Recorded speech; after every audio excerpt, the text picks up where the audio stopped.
Mr. Eklund.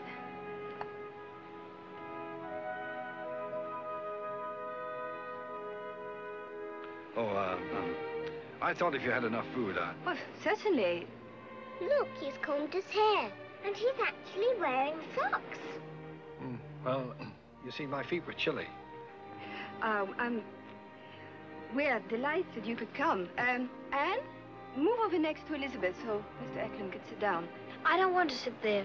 He never wants to do anything. That's not true. I want to go home. All right, Anne. Change places with Harriet. The name's Harry. Oh, sorry, Harry. On the other side of Mr. Eklund. Thank you, Harry. We fellas should stick together.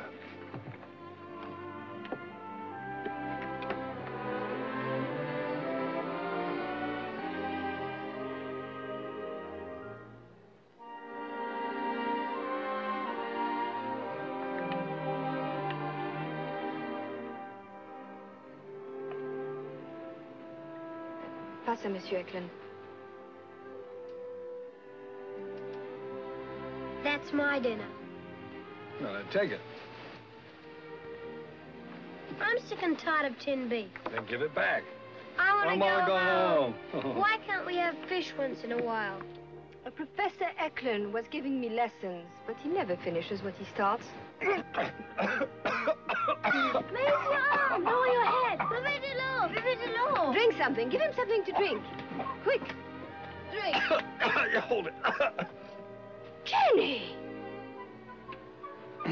Well, how strange. Why? That you should bring me this. I've done it before. No, you haven't. Yes, I have. Shut up.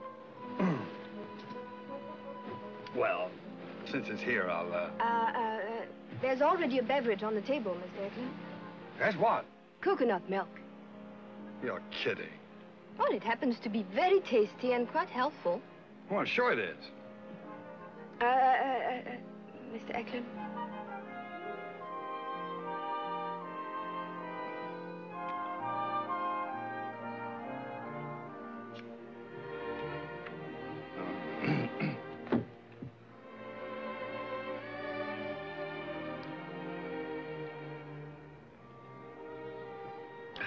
Delicious. Coconut milk. Young coconuts must love it.